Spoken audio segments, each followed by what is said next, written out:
این پیام ساعت 11 و یه رو به 12 شب، این یعنی بلا تکلیفی مردم. اختیار دارن استانداران. من کاری با آقای موادی زاده ندارم، آرزوی موفقیت دارم برای ایشون، ولی الان جلوی مردم استان خوزستانه. بله. میگن یه رو به 12 به ما گفتید مدارس تعطیل، در مورد دانشگاه و ادارات 6 صبح باید بیستن 6 صبح، یعنی بلا تکلیفی. حالا اینی که منابع چی شد که ما تحقیق تفحص دادیم که این منابعی که سالها در حوزه ریزگردها هزینه شد، یکی بیاد پاسخ بده. البته مطالبه گری هزینه داره. خب این مردم حق دارن گله کنن.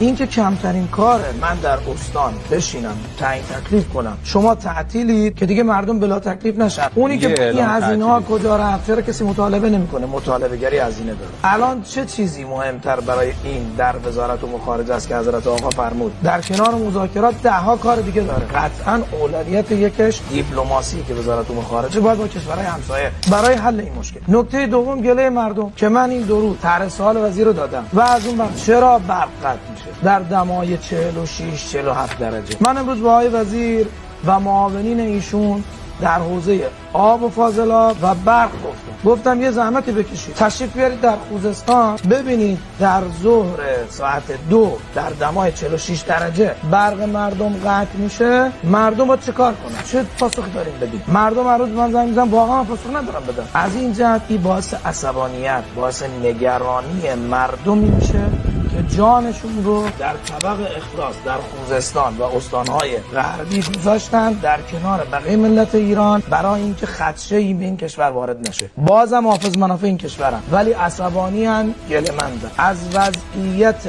برق و آب.